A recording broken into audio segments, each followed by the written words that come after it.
Frankie, Ian, you magnificent bastard. what up, dude? How does it feel to wear the same shirt as me, just in a woman's small? It feels good and a nice pink too. So my obviously Mine's the same. Mine's the same. my daughter is having an If I influence. if I wasn't still a battle wound patient, I would be in a funny T-shirt, kind of taking your page out of your book. But I had to dress up the wounds. Madison, my 7-year-old daughter, has an influence over my style choices when I leave the house these days. So this is what she chose for my big meeting that I had with Uncle Frank. Love it. I love it. Don't be too mean, or I'm going to tell Madison that you were mean about my shirt. Oh no, I'm making fun of myself too, and the fact that I'm a plus size model. Oh, I appreciate the advice, and it's good that you brought up advice because that's what we're talking about today. See that dynamite lead in? You like that? Oh, that's good. I mean, that's cow and cowherd good. That is, I'm getting really good at this podcast stuff. There's no doubt about it. So today's topic is advice that changed our lives. And we're going to talk a little bit about good advice, bad advice, advice that we took, advice that we ignored on both sides. But in general, how to really process advice, I think, is incredibly important in someone's career. Who you get the advice from, what you listen to, what you follow, what you believe, when to ignore it, when to follow your gut. And I think you and I have more than enough to share on this episode where people could take a lot away from it. I think so too. I'm kind of excited about this episode because we're going to break it into categories. And the last category is kind of how you and I have made our bones in life. And what I think we'll talk about to kind of enter into this thing is you got to know where you are in your station in life. Like my son needs to take every bit of advice I tell him because he doesn't know what he's doing. He's less than 2 years old. He sticks his fingers in things he shouldn't. Like when you're at that stage in life, you need to listen to guidance to keep yourself alive. But as you get to be a little bit older, my wife will tell stories about her dad, and her dad was really wild. She remembers being eight, and thinking, wow, that's not good advice, and that's just bad parenting. Like at 8. Now, my wife is really smart, so she didn't say this to her dad. She told me this years later. But, you kind of have to know where your station is in life, and, opinions are out there. Everyone's got them. You know what? It's funny, Frank. I'm going to stand up for 1 second before we kick this off. But when you bring up an 8-year-old, so, IJ, my son, is 9. And I've been coaching him in baseball for 5 years, almost 6 years now. And he's getting to the point where he knows his baseball swing better than I do. And he's getting to a point where sometimes my advice sucks. There's times where I'll say, hey, IJ, I'd be looking to jump on the first strike you see. This kid hasn't thrown a lot of good pitches. And afterward, he doesn't. And then he gets a big hit. And he comes around later and says, Dad, I didn't really like that advice. I wanted to see one first. And I'm like, okay, well, it worked. And actually, son, if you ever feel like any advice I give you is not good, you're hitting 500 this year. So I never hit 500 in Little League. You should probably go with your gut. So tell me when you think I said something that doesn't make any sense. And that's right. We're getting to that place now where he's not taking everything I say verbatim because he's experienced enough, at least in that. There's some things I tell him where he believes it, but at least in hitting, he's done enough of it now where he's not cocky about it, but there's times where I say things to him and he says, I don't think that would work for me. I'm not going to do that. I'm glad you used the word cocky. Being cocky can really make problems in your life. But if you're prudent and you're smart and you think things through and you're open-minded, but then you pick with a good data set, that is not being cocky. And one of the things is we were talking about this in prep, I was kind of talking about like we spend a lot of time today, we're going to talk about bad advice we ignored. That can come down as arrogance or being cocky, but it also can be self-assured if you do it the right way. Your 9-year-old is self-assured. He knows his swing. He knows what's working. He knows what makes him comfortable as a 9-year-old. You and I have had amnesia about what it feels like to be 9. He doesn't. He's in it. He's there. And he's the one that ultimately needs to swing the bat. He made a great decision based upon where he felt.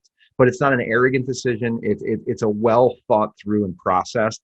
And that's what I think a lot of this comes down to today with advice, is being very mindful of implementing it in your life, because it's your life.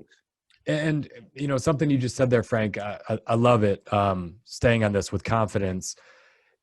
He is willing to accept the consequences of not taking my advice. So he is now at a point where he's confident enough where he says, you know, I'm not going to do what Dad said.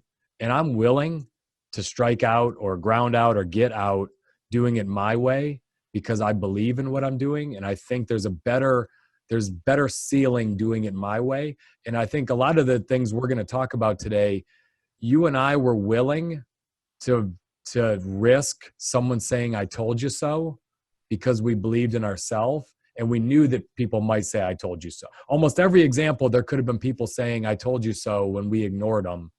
And we were confident enough to say, we don't really care about that. We don't really care about their opinions. Yeah. So the difference between a 5 and a 9-year-old is huge, right? I mean, the vocabulary, everything else. But I just been playing baseball since he was a little kid. He's now 5 years into this. He has his own mind, and he has his own mind because he earned it. He put in the work. I know before COVID, you guys were in the batting cages at hell before 6 a.m, before school.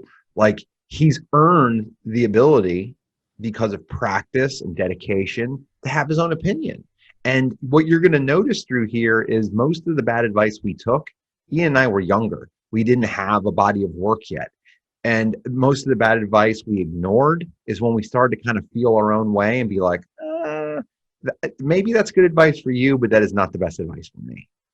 Yeah. So yeah, I think starting this off, we're going to start off with a story about bad advice. It's a story that I recently wrote about, and I think it touched a nerve with a lot of people. So my mom, in high school, this is the early 60s, went to a guidance counselor, and, you know, she's a junior in high school, I think. And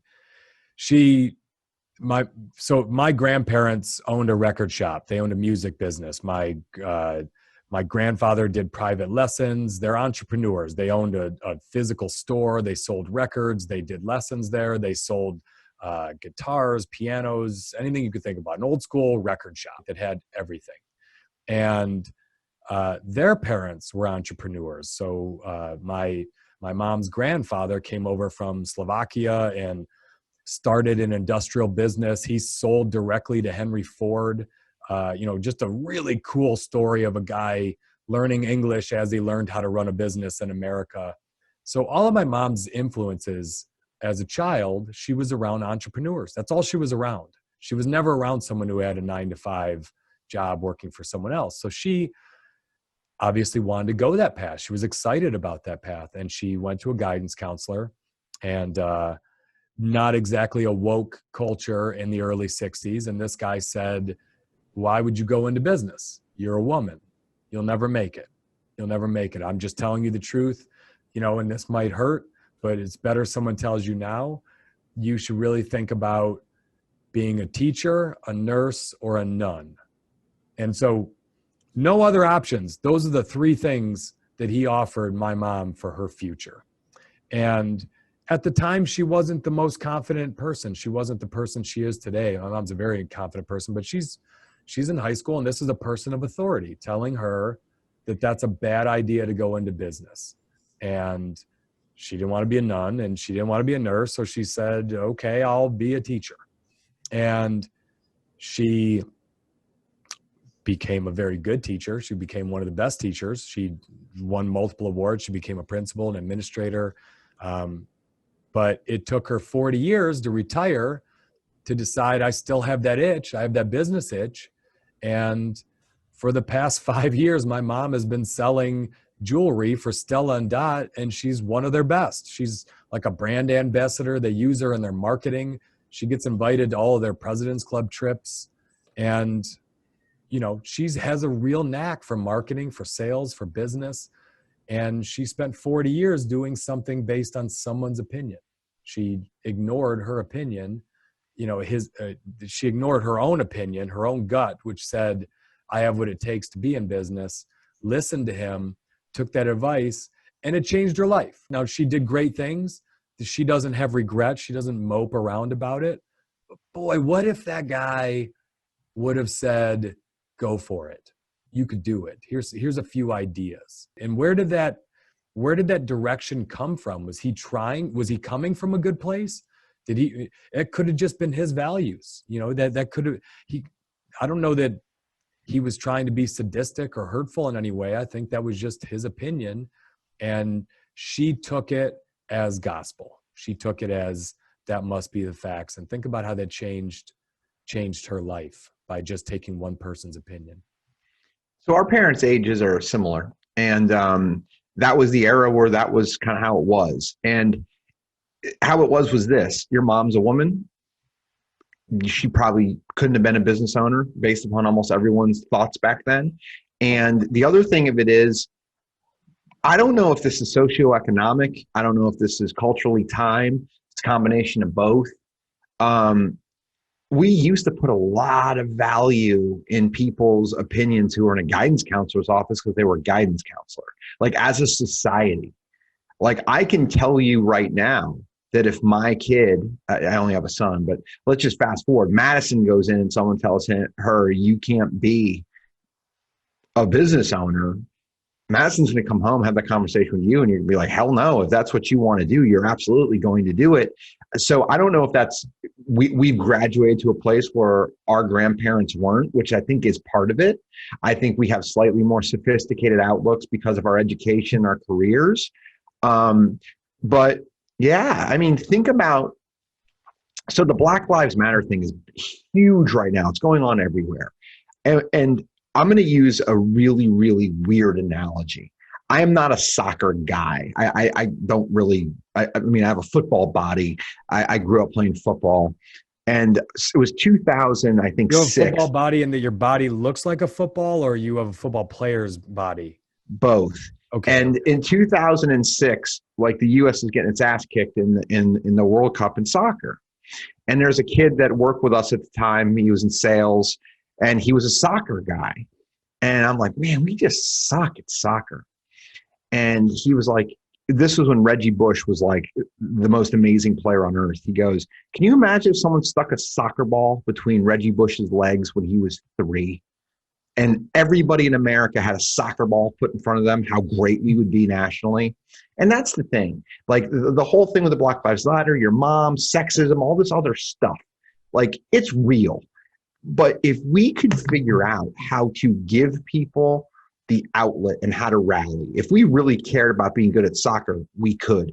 If that guidance counselor had a different mindset about, hey, I need to talk to Chris and tell her this, and what's best for you. Do you believe in it? It's a hard road. I think you've got the skill set. If we had people who promoted that way, think about how much different our individuals would be, we would be as a society. We always have these people who are kind of shitting on us.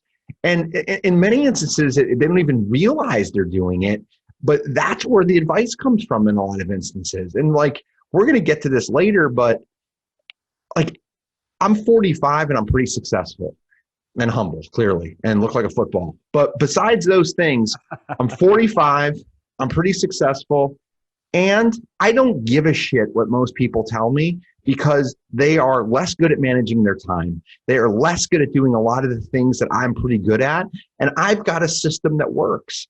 But as a 17-year-old kid, as a minority, you don't have the confidence. So you listen to this crap, and it slows you down. I think, Frank, I don't know this is just a 60s thing. I think yes, in the 60s, you gave— what's going on now? You gave a lot more. The guidance counselor thing is, right? I don't think most people would say that a guidance counselor, whatever advice you get from them, is the law, but we certainly put too much weight into professors, coaches, teachers, parents. I mean, think about all the influences you have. It only takes one person of authority when you're young to say something that just sticks in your mind, just burns into your mind of what you can do. and I love where you're going with that take of, for leaders out there, if you're a leader in an organization, if you are a coach of any kind, if you are a teacher, if you're in a position where your job is to have influence, you have to be incredibly careful not to give advice based on your insecurities, based on your self-confidence, based on your strengths, your weaknesses. You have to be very careful not to just blurt when someone tells you they have a dream or they have something that they believe that they can do. That I think it's incumbent on anyone who has that kind of power, that kind of influence, to talk through those things with them. Now, you have to be a realist. You can't tell them that it's going to be easy. But if someone comes and tells me they want to be a professional soccer player and they're young enough, I'm not going to say that's impossible. I'm going to say, now, how hard are you willing to work? How much are you willing to give up? What are you willing to sacrifice? But I think all of us, it's incumbent on us not to pigeonhole people based on our insecurities, which is usually where advice starts. Yes. And I think this is going to lead into your story about growing up in Detroit. And I'm going to tell my story. And I mean, Ian and I are best friends, and we don't know all these little details about each other because you just don't talk about it. I'm third generation American, born in my dad's family. Money in my granddad's house, my dad's house, was tight. Like he's a first generation immigrant. He didn't have a college education, he had a high school education. He was an electrician. He held a second job as a police officer, like hardworking man, 6 kids because families were bigger back then. And I can remember conversations that started at that house, and it was all of the siblings, my aunts and uncles. And basically there was 2 paths to not having money troubles. It was be an attorney or be a doctor. Those were the 2 paths. And I remember as a kid, I had an attorney uncle, and he was pretty good at it. And I was like, you know what? I suck at chemistry, but I'm going to ignore that. And I'm not really smart with this stuff, but I think I could be a doctor because I like kids. And that's what I went to Florida to be, I wanted to be a pediatrician. And I don't think we've ever talked about this, but I wasn't qualified. It didn't fit within my skill set. Chemistry and then organic chemistry weeded me out. But this advice that I had heard for years, the talk track of people who I looked up to as a younger person, they're like, these are the paths. And they aren't the only paths. And I'll let you tell your story, and I'll kind of come back because I know you have a similar story. But those paths, Frank, those paths are just based on average salary. Yes. Right? I mean, there was nothing like, it was well-intentioned advice, but it was just in their mind, they knew that those people make the most money. They drive the nicest cars. They probably didn't even have good data like we have today. They just knew that if you have those 2 jobs, you seem to be living in a nicer house than the rest of us. It's kind of like a guidance counselor. The guidance counselor had to get that job. Your aunt or uncle is just older than you, and they're spouting out on what they think, but they're not educated. They don't know, and they don't know who you are or what is best for you. And as a 45-year-old looking back, at being like 10 or 15 years old, like that's ridiculous. But as a 15-year-old kid or a 10-year-old kid, you're looking up to people who are titans of your youth, and you look up to them and you think they walk on water. That negative talk, that wrong guidance, the wrong thinking can set you up down the wrong path. And one of the things that we're going to talk about a lot in this is having a lot of inputs. You must have a lot of inputs, but you also need to have a filter, and you need to have the self-confidence to pick and choose what it is that you think you need to do that's best for you. So starting off with just advice that changed our lives. So I would put this a little bit in the bad advice column for who I am as a person. But when you grow up in Detroit, even the best intentioned advice is based on folks that largely haven't left Detroit for their whole life. Right. So my parents wanted me to do something better than be a steel worker. That's good. That's well-intentioned. My mom has a degree. My mom is an educator. So both of my parents very much wanted me to go to college. That was the time you're 5, there was never a doubt you're going to college. You're going to go to college. You're going to get a degree. That's life-changing. And in Detroit,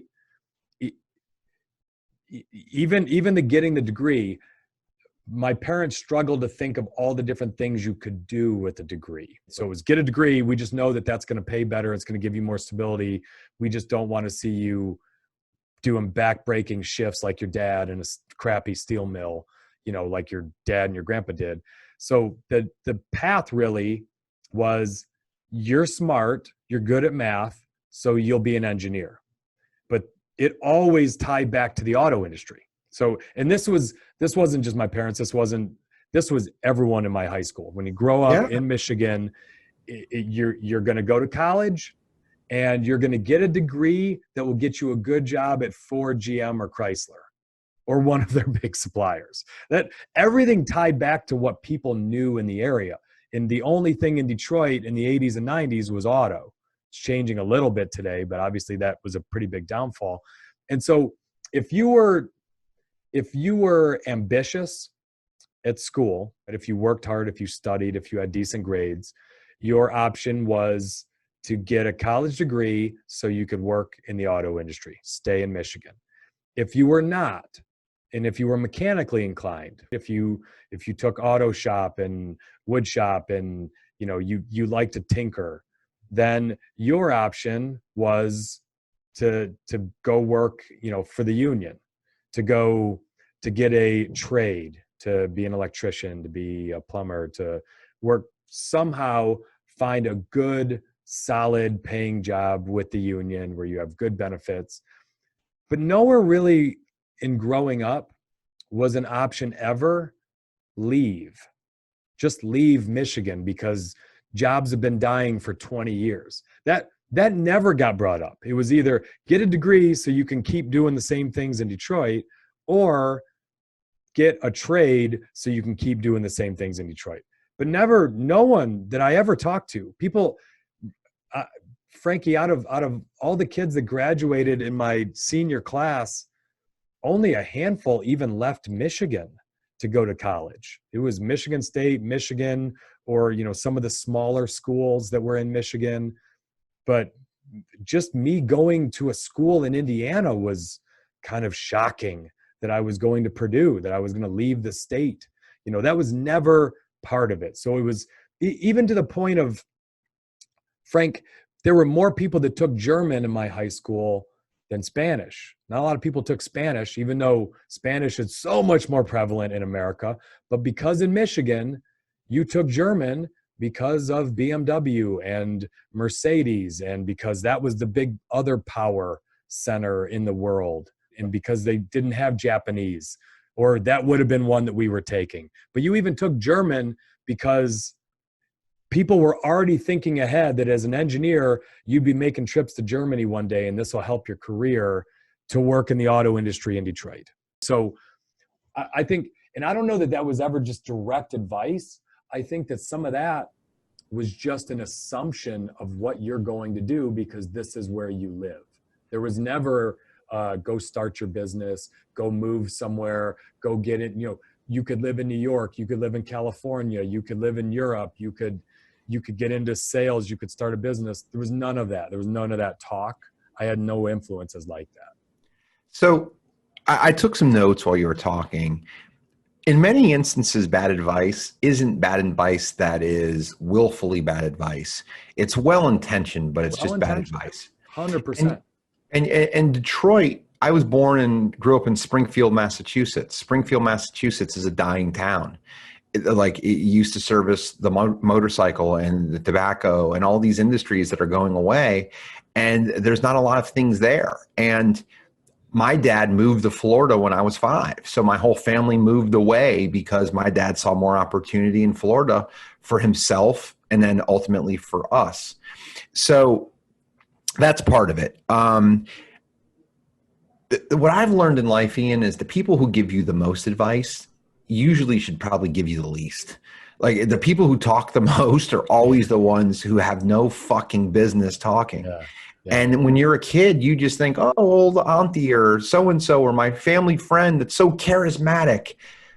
Those things don't always go together. And it's really hard to be drawn to the charismatic person and you put a lot of stock in what they say, but they don't deserve to have that much room and that much space in your head. I think what you said about geography is really important because where you are and who you're surrounded by, especially as a younger person, you can't control. But somewhere around, if you're really smart, which I wasn't, but like if you can test into like a magnet school or something like that and get around smarter kids, and you're not in the right location, that could help. But who you surround yourself with, and we talk about this a lot, that really matters because you're going to hear things, you're going to hear chatter. So who you choose to put around you is huge. And when you're when you're in a very influenced period in your life while you're developing, you don't get a lot of choice with that. So you have to know how to block things out. So what's some bad advice that you took? So obviously I took this bad advice. For me, it was bad advice. I didn't love engineering, but I went and got an engineering degree. I took German classes. I kind of proceeded along. My internships were all based on me getting a job with one of the big three. I took automotive internships all through college. So I was on that path until I broke it a little bit. But what's some bad advice you took early? The biggest bad advice I took early was going to University of Florida and thinking that I was going to be a doctor. And it took me 5 years to graduate from college because I spent the first 2 years in the wrong major. I had to start over. But thankfully, my GPA sucked. I was working hard as hell, but I was not qualified to be in the classes I was in. So it was very hard. And then I don't know. Yeah, and that advice was all based on money. It wasn't based on what would Frank enjoy doing with his life. Right. And the other thing of it is this, like Ian can tell you this about me. I'm very introspective and I think about things a lot. A lot. And Ian's the same way. But what happened with bad advice is it all kind of like, for me, sitting down and writing down what was bad advice, it's hard to come up with it because it got me here. You and I kind of talked about what were the things you would do different in that whole podcast. I don't know. Like, it built the shell that I currently have, and this is where I'm at. And I can't spend a ton of time in the hypotheticals because it really isn't prudent to do so. So what I can tell you is I have learned and built a skill to know, are you giving me advice that I should take and act on? And first and foremost, who are you? What are your qualifications? Like, I don't mean to be a jerk, but like, if you want to give me advice about things, I'd like to know why you think you're qualified. And that's the kind of things that start to happen. And George Carlin had a funny skit that I love. He's like, oh, this guy's full of shit. So you have to kind of know, like, is that the person you're talking to? Is it just a fun person to have beers with? Or is this someone you really need to hunker down with and have advice with? And Lee, and I'll kind of close this out with this. Like, you know, some of my best friends, you're one of them. You know, the people I rely on business-wise, you know, my family, like my wife, that's the place where I currently come for advice. I have a well-chosen group, and you've seen friends of mine come and go, and I've seen friends of yours come and go, or acquaintances or business people. It's like, they had good advice for a while, but it wasn't good advice anymore. And that's part of it. So it's part of the evolution. So, you know, there's bad advice that we took. And I think you would agree that both of us were here because we got a lot more good advice than bad. Hell yeah. Hell yeah. I think we're fortunate. I think there's a lot of people that grew up in circumstances where all they get is bad advice. They have no role models. They don't have people to watch, to listen to get it. I was blessed with amazing teachers, coaches, parents, family, friends. I had role models. In no way do I think I'm a self-made individual. I was surrounded by good advice. You know, and it's funny, I led with bad advice my mom got. Some of the best advice she gave me at one point in college, I was thinking about dropping out of engineering school. It was hard as hell. It just was difficult. The classes were a pain in the ass. And really part of it was effort. I was having more fun in my fraternity than I was in engineering school. But my mom was like, well, what are you going to do? And I said, well, I don't know, maybe, I think I'd be a great teacher. You've been a good teacher. And it was like the only time she ever gave me just really blunt advice where she's like, no, just no. And I think it's it. And she went into why. It doesn't pay. You're going to live a hard grinding life like me. You're going to get a whole bunch of degrees and no one's going to appreciate you. You have such a higher ceiling for what you can do to provide for your family. Like, she was strict and direct, and there was no, we're not having a discussion, Ian, you're not going to be a teacher. But it's interesting when I look back at it now, I didn't know the story about her guidance counselor when she was, right. I didn't know that. I didn't know that Right. a few years ago. Really, my mom told me all of that deep-seated stuff. But I think part of the advice she was giving in that moment was someone told her that's all she could be. That's right. It was like, I'll be damned if you're going to go down a path that I felt was my only path when I know you could do anything you want in the world and you're going to just pigeonhole yourself like I was. So it's interesting looking back on that advice, Frank, because at the time I was like, man, why is mom being such a hard ass? She loves teaching. She's good at it.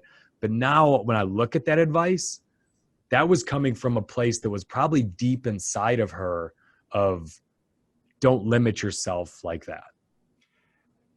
Every bit of advice from a person other than yourself comes from that other person's perspective. And it's really hard to completely understand everyone's perspective. If it's one of your best friends, if it's your mom, if it's your spouse, like, everybody's got their own perspective. And and you didn't know the deep-seated reasons until much later, but that was damn good advice. And she cared about you and she didn't need to go into the explanation. And I'll tell you this, like, I can't go forward without saying this first. I have incredible parents. I grew up with people who loved me and cared about me, that were involved and active in my life, not meddlesome, but incredibly involved to make sure I had the support I needed. And I know not everyone has that. So that's a huge start in the right direction. And with that came tons of good advice, like show up on time, close to on time. I'm always late, but 5 minutes. Be reasonable, be reliable, do what you say you're going to do, be honest, be ethical, like all of those, like have core values. Like those are things beat into me, not beat, but like drilled into my brain Golden as rule, a child. 10 commandments, all that stuff. Yeah, all of that stuff. So the foundational pieces came from that. And because I had that, I more quickly started to be able to decipher what is and what is not good advice. And I'm going to kind of delve into this story, and you know it. Good advice can come in all kinds of packages. Like someone could say, hey, tap you on the shoulder and give you some advice, but someone else could accidentally stumble into what becomes good advice for you. So I was 30. I was like 29, 30. I was no older than 30, and I was getting promoted to be a vice president. I left Florida and moved to Virginia. Everybody thought I was an idiot.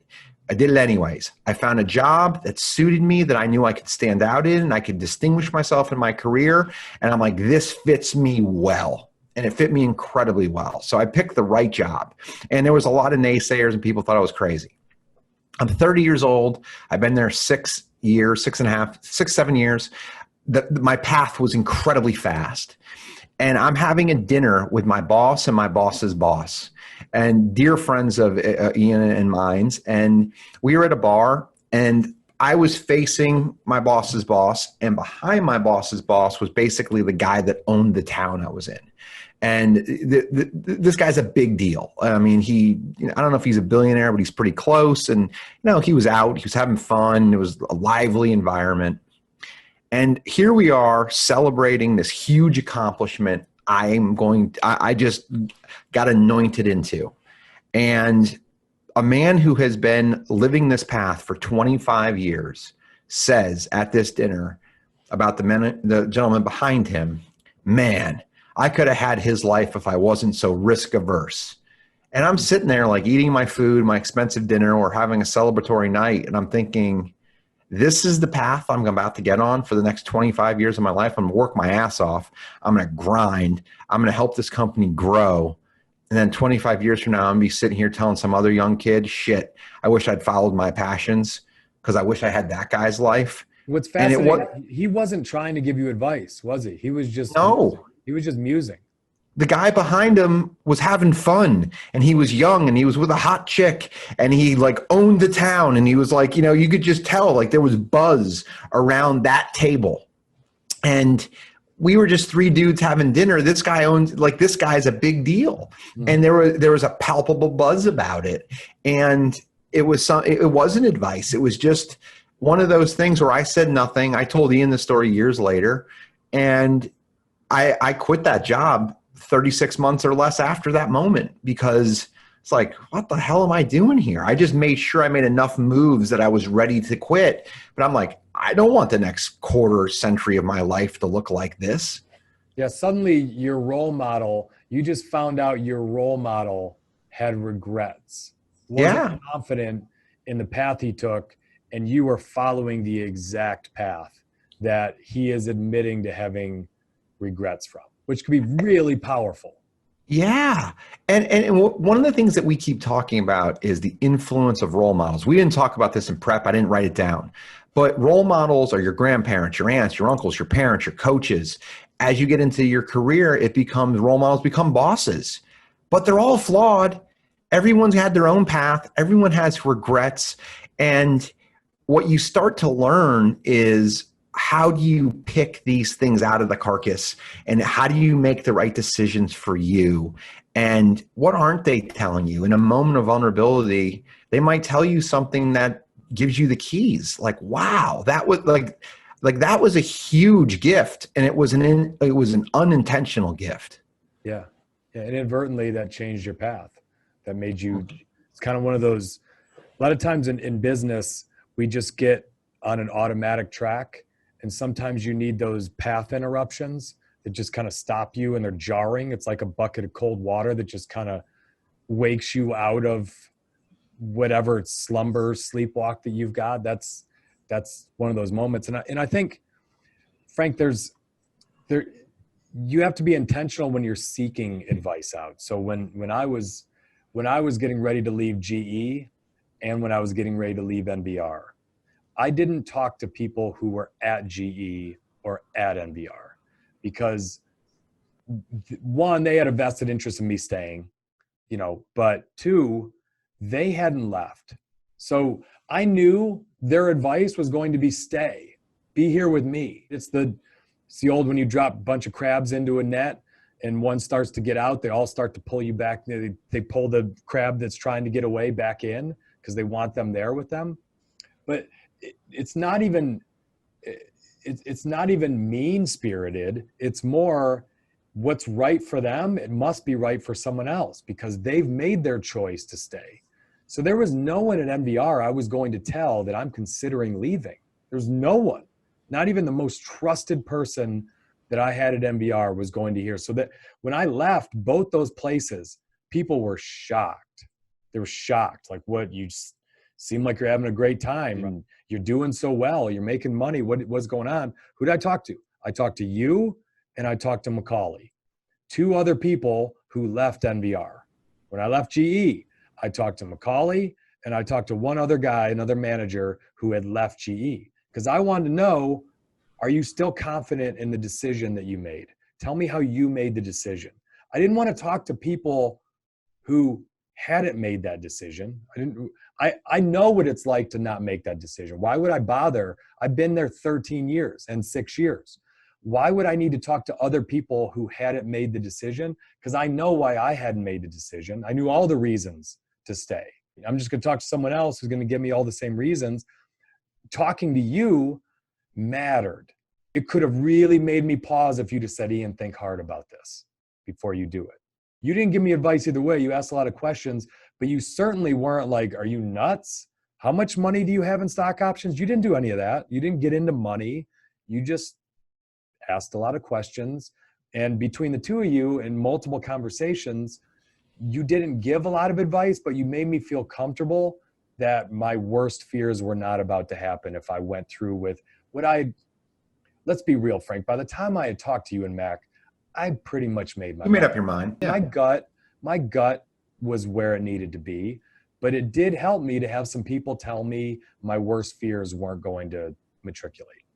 So let's get into that for a second, right? You're making a huge move. And like, I don't need to put your financials on display here, but we're talking about 7, 8 figures you left on the table. Like it was 8 figures. So for those of you that aren't good at math, that's more than $10 million, not an insignificant amount of money. And when a friend of yours calls you up and says, hey, let's talk about me quitting, here's the difference between good advice, bad advice, great advice.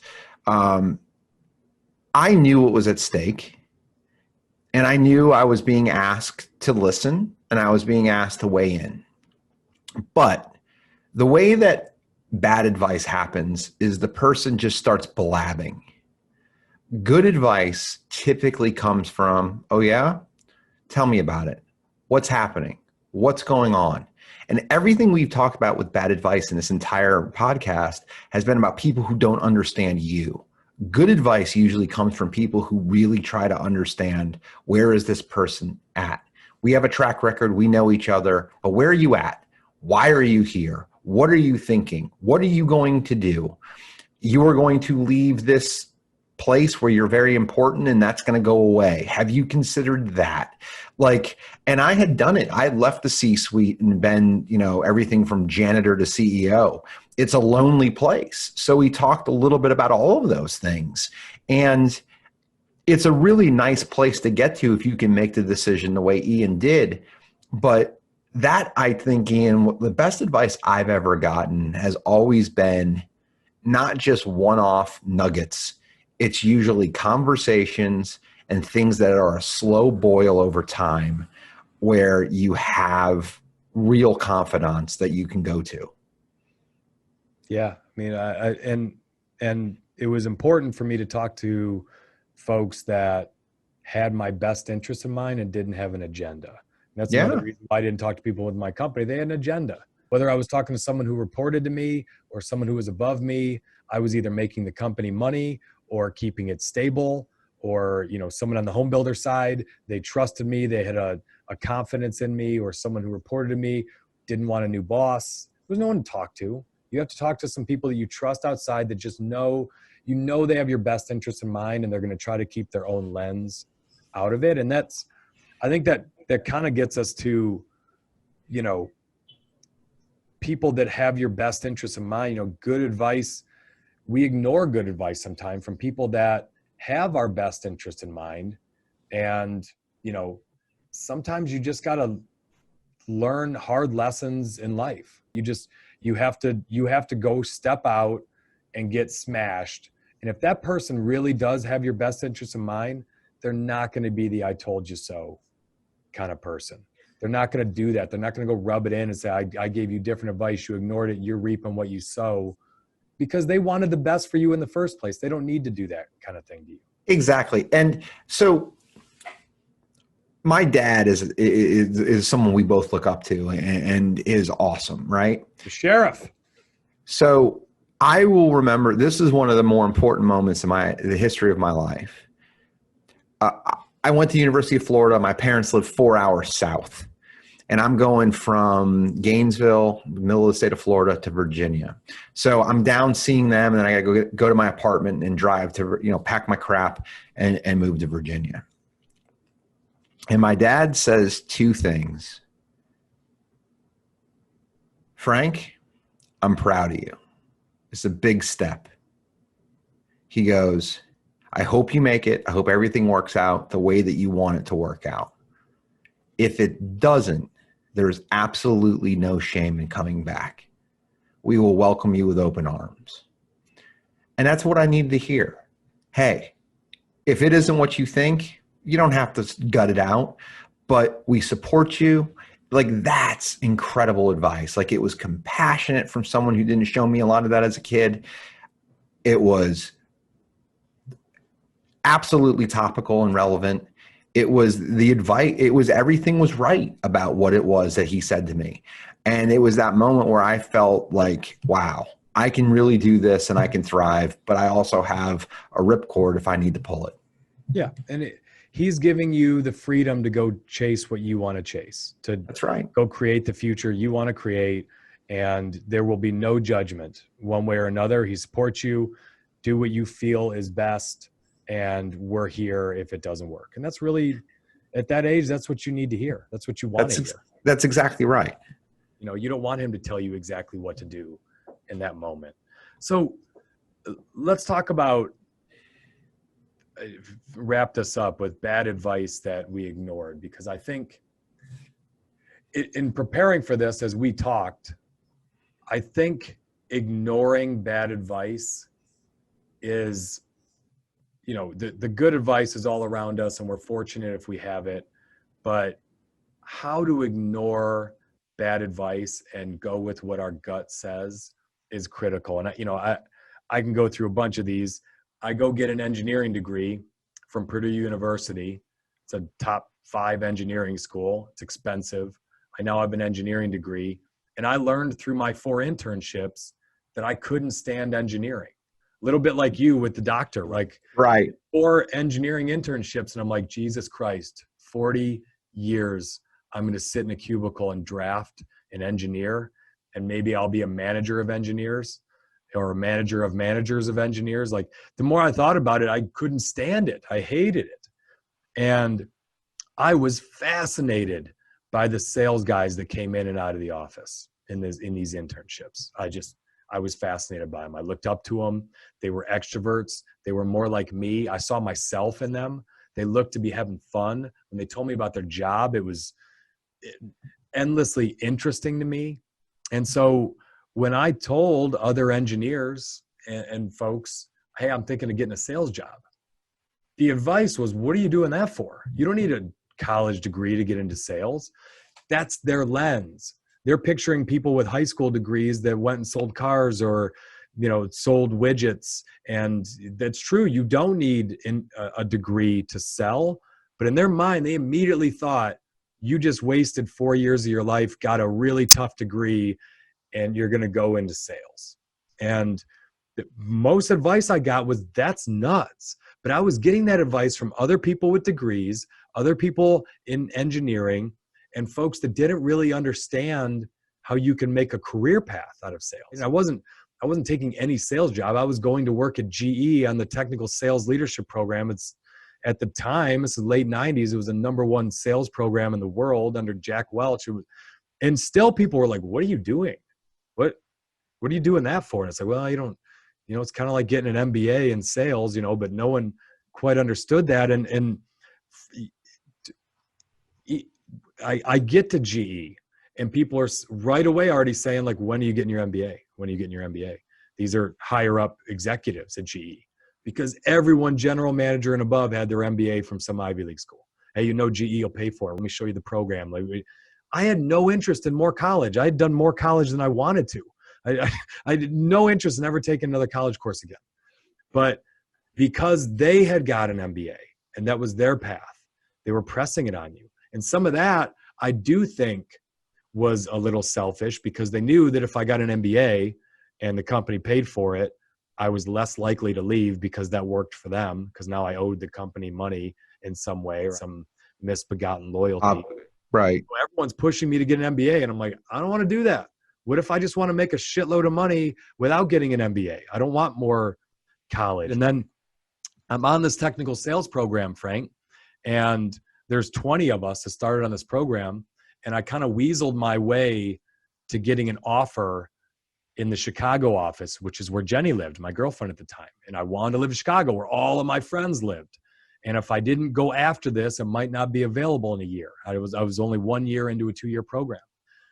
Oh my God, everyone at GE, you can't get off the program. You know, if you get off the program, there's no guarantee that you're protected. You won't have the certificate you get for the technical sales program. You'll be coming off. Your career path will slow. And who was giving me that advice?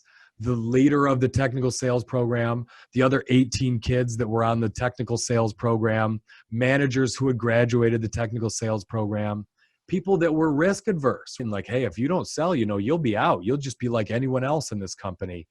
And I was like, screw you. I'm ready. I don't need another year.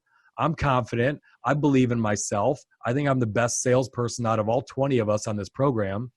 I'm coming off the program, and if it doesn't work, I'm good. I'll go find a job somewhere else. And so when I look at all of the bad advice that I got from people, it was really all based on their insecurities, their lens, their experiences, decisions they wouldn't make, their risk tolerance, not mine, their ambition, which was lower than mine. The vast majority of the time, people giving me bad advice have significantly lower ambition than me. My ambition was burning way higher, and that meant I was willing to take risks they were not. And I was willing to leave everybody in the Midwest and go to DC to work in an industry I'd never been in. And it might not work, but I believed that I could do it. But who were the people giving me that advice? It were people that wouldn't, that couldn't see themselves taking the same risks. It's funny because you and I have not talked about a lot of this stuff, but I had the exact same story about leaving University of Florida and going to work for Ryan. Like Ryan Homes it wasn't real construction. It was mass-produced houses.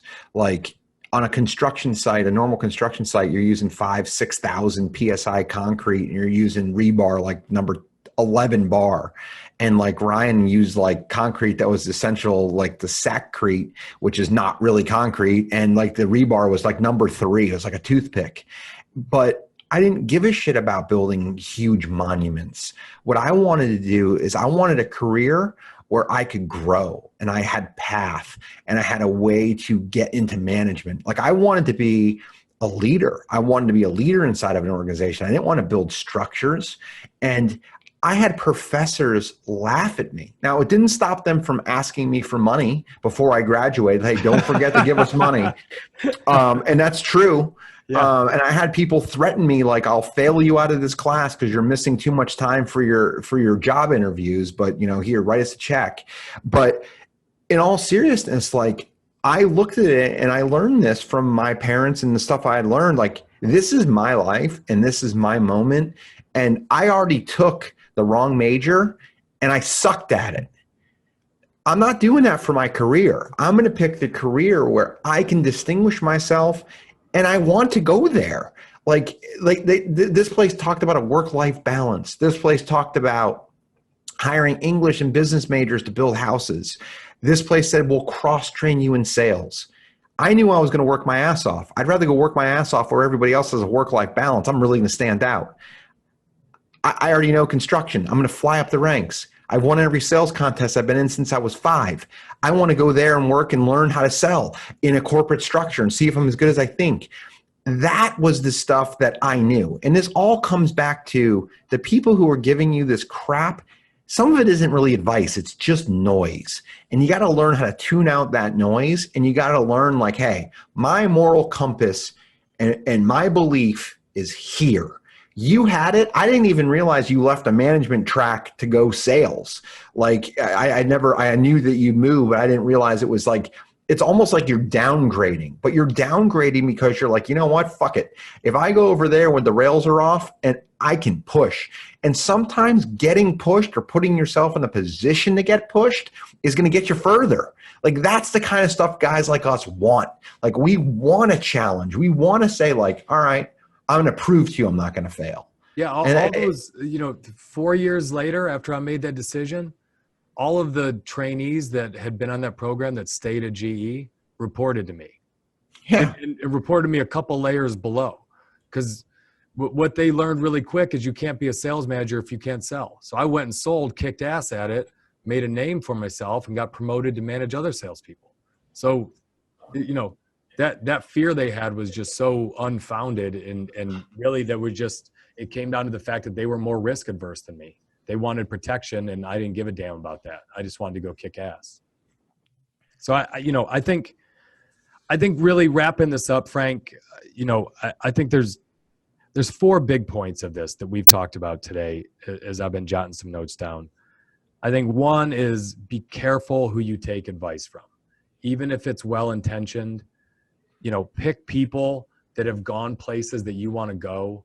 Pick people that have this similar ambition, similar risk tolerance, but be careful who you take advice from. You have anything to add on that one? Absolutely. No, I don't. Okay. Don't let one person overly influence you. And I don't care if it's your dad. I don't care if it's a guidance counselor. Don't let the opinion of one person influence decisions that you make that will impact the rest of your life. Seek out lots of opinions from different minded people that have had different experiences in life so that you can make a decision that works for you, because one person should never have that kind of influence and control over you. So let's just talk about this really quickly, right? So what I had in my notes on the wrap is get lots of inputs. So let's just say you're a high school kid, you're a college kid. Like, where can you get lots of inputs? So you have friends, fraternity brothers or sorority sisters, people in your major. I had a part-time job starting in 10th grade. I had a boss there that he respected me. I was low on the totem pole because I was a young kid. He would pull me aside and we could talk about things. I had a football coach. I had aunts and uncles who were successful. And instead of just saying, hey, be a doctor, do this, I would ask more pointed questions as I got older. Like, hey, what do you think about this? I'm considering this. What are your thoughts? And you start to take over the narrative. It goes from being noise to, as you get older and a little bit more mature, you control what kind of advice you're getting, you're asking the questions, and you're picking the people. And to Ian's point, don't be like self-isolating. If you can have inputs from different walks of life, that is critical, because you're going to get different pieces of advice that you hadn't considered.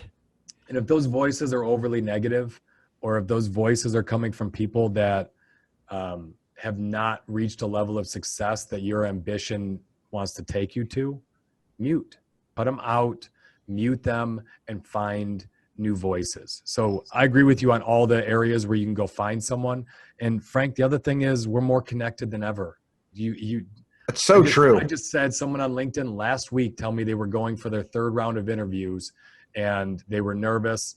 This is a random person who just happens to follow my writing and asked me a few questions. And I said, why don't we jump on a call? And I spent 20 minutes on the phone with her saying, here's what I'd be thinking if I was interviewing you. She just reached out. That's all it takes. Most people will help. Such a fabulous idea. I mean, not only this podcast, but there's so many things at your fingertips now that we didn't have as kids that are there. You can educate yourself. You can get a book. You can reach out to different people. You can go online. Yes, exactly. I didn't even think about that. It's a great point. If you're not as lucky as us to have had a lot of good influences around, go find them. Don't be a victim. You can either complain about the rest of your life and say, I wasn't lucky, or you can go seek them out and find them. The third is, don't dismiss advice from experienced people that you respect. So just as you didn't immediately give me advice, you also shared some things with me that at first made me stop and think. They were a little different than what I was thinking, but I didn't dismiss them outright right then. And I promised myself that I would sleep on them. And some of the things I came back to and had more questions for you, because at first, again, I'm thinking of changing my mind and making a big decision. At first, some of your thoughts didn't jive with the way I was thinking, or they were just so different from what I had been living that I couldn't get my head around it. But I respected you, and I needed different inputs, and I knew it. So seek out, be careful not to just have your confirmation bias on. Seek out opinions that you know will differ from what other people are saying, and don't dismiss them outright if initially they sound a little shocking, that kind of advice. I think you said it well, but I think from a clarity standpoint here, this is what that looks like. Ian kind of had asked me, like, when you quit, because we worked at the same company, we both had high level jobs. When you quit, like, what were some of the struggles?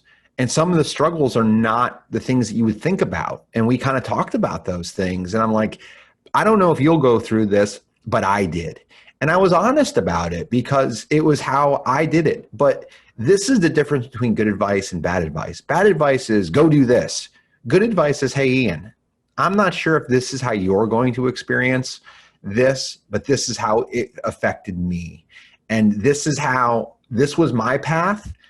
Yours might be different, but these were the things I struggled with being in a similar position to you. And then I shut up, and then Ian would ask, well, what did you do? And then we would talk about that. But like that to me is crafted advice, which is a lot better than bad. No one can tell you your truth. Yeah. All you can do is share your truth.